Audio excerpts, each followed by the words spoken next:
네, 6월 8일이고요. 지난주에 우리가 이제 조건문하고 이제 반복문이라고 하는 흔히 문법이라고 표현되는 프로그램의 흐름을 제어하는 방법을 봤습니다. 그리고 이제 끝날 때쯤에 연습 문제가 있었죠. 그래서 오늘 그거부터 풀이하고 시작을 할 건데요. 첫 번째 문제는 이제 스위치문을 가지고 if문으로 이제 재작성하십시오라고 하는 문제예요. 자, 스위치문의 조건은 수학이라고 하는 변수를 가지고, 상수죠, 정확하게는. 상수를 가지고 이제 조건 분기를 하고 있고요. 여기서 수학에 저장되어 있는 값이 A이거나 B이거나 C일 때 전부 똑같은 출력을 갖습니다. 그리고 그 밖의 경우는 이제 다른 출력을 갖고 있고요. 자, 요거를 가지고 이제 if문으로 재작성을 해보면요.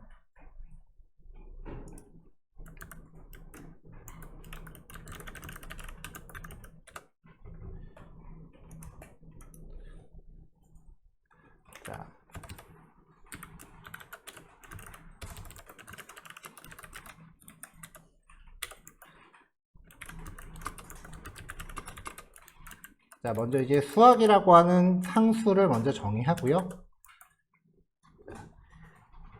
if문으로 재작성을 하는 건데 세 가지 경우 중에 하나라도 맞아 떨어지면 되는 거기 때문에 이때는 OR 조건으로 연산이 들어가면 돼요. 수학이 A이거나 혹은 수학이 B이거나 혹은 수학이 C인 경우,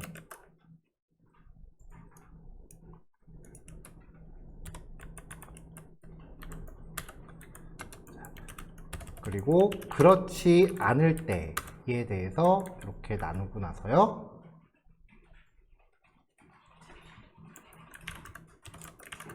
콘솔.로그 한 다음에 이 과목을 패스했습니다.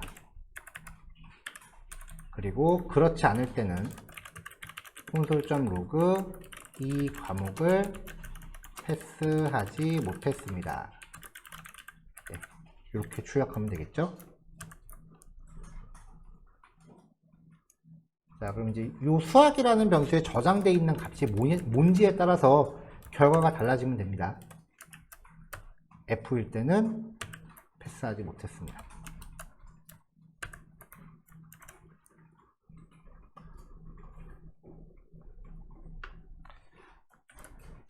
자, 지금은 우리가 그냥 자바스크립트 소스 코드 형태로만 작성을 하기 때문에 여기에 이제 특정 값을 미리 할당을 해놓고 시작을 하지만 나중에 HTML하고 같이 이제 버무리게 되면은 이 부분은 사용자의 입력값, 사용자가 입력하거나 혹은 선택한 값,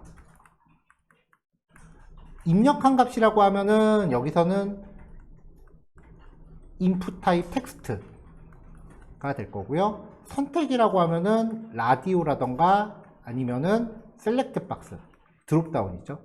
이런 거에 대해서 이제 if문을 처리하는 그런 식으로 이제 전개가 될 거예요.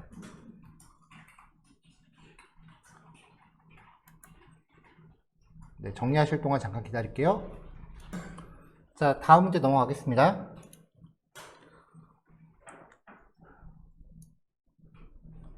자, 2번이 난이도가 좀 있었죠?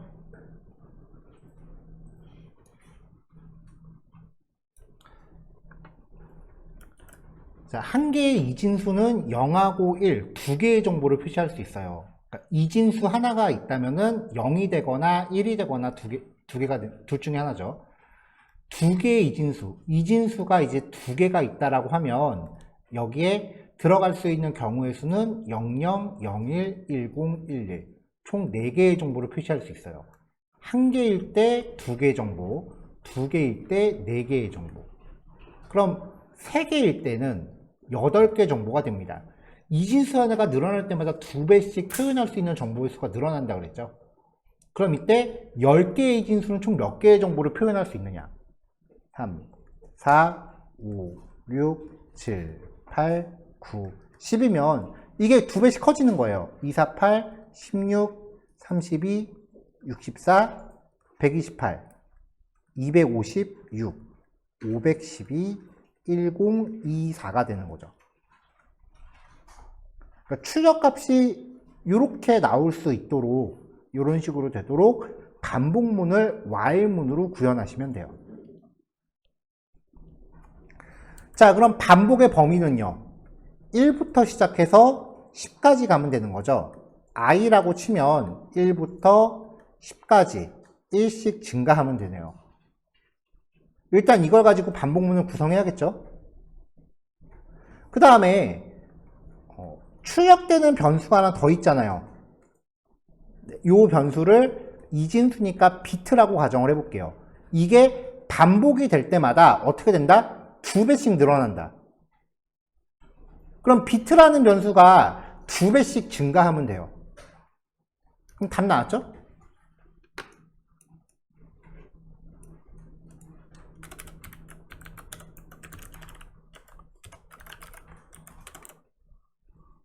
자, 일단 반복문부터 준비할게요. let i는 1부터 while i가 10까지니까 10보다 작거나 같다라고 하시던지 아니면 11까지라고 하시던지 이건 상관없어요.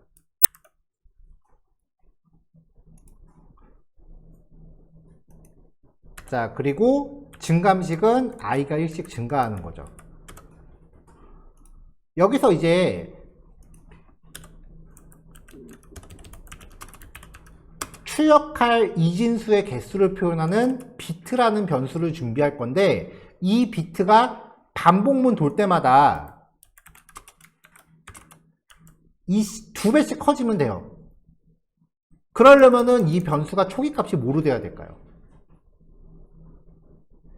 0이면 망합니다. 곱하기 할 땐 1로 초기화해야죠. 그래서 이진수 %d 개는 i 개는 비트계의 정보를 표시가능.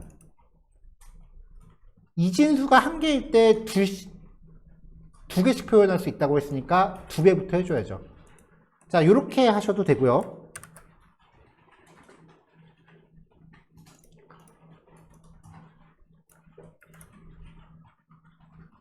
이렇게 하셔도 상관없어요. 변수가 겹치니까 여기 변수 이름에 2를 다 넣을게요. 이진수 한 개가 정보를 2개 표현할 수 있다 그랬으니까 먼저 2로 초기화를 해줘요. 그러면은 2배를 언제 해주느냐? 이렇게 만약에 2를 곱하는 게 여기 와 있으면 처음에 들어와서 4가 돼버리니까 이진수 한 개는 4개의 정보를 표시할 수 있다가 돼버렸잖아요. 먼저 2개를 먼저 출력을 해주고 2배를 해줘야죠. 그래서 이렇게 넣어줘도 같은 결과가 나올 거예요. 자, 여기도 변수 이름 바꿔줘야죠.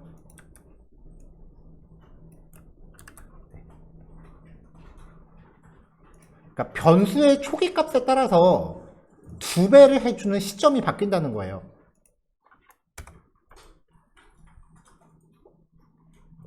위에 것처럼 하시던지 아래 것처럼 하시던지. 네, 잠깐 정리하실 동안 기다릴게요. 자, 다음 문제는 위에 거를 이제 포문으로 다시 만들어 보세요 라고 하는 거죠. while문 같은 경우는 이제 초기식, 조건식, 증감식이 이렇게 떨어져 있지만 포문은 이거를 한 번에 다 모아놓는다는 특징이 있었죠. 포한 다음에 초기식, 조건식, 그 다음에 증감식 이렇게 들어가죠. 그러니까 이 문법적인 형태에 맞춰서 그냥 구문만 다시 재배치하시면 돼요.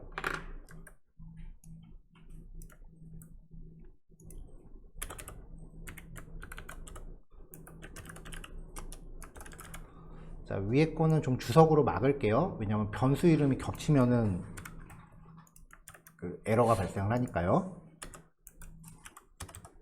자, 먼저 for let i는 1부터 i는 11보다 작은 동안 i++ 그 그 다음에 let bit는 처음에 1부터 시작하는 경우, 이때는 i가 1일 때 비트가 2가 돼야 되니까 비트를 2배 해주고, 그 다음에 이제 출력문을 넣어주면 됐었죠. 이렇게요. 자, 결과 동일하고요.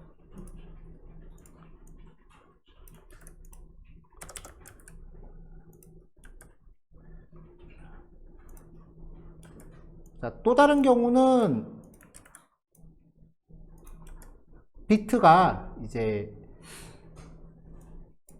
2부터 시작하는 경우에, 이때는 출력을 먼저 해주고 나중에 증감시켜주면 되는 거였죠.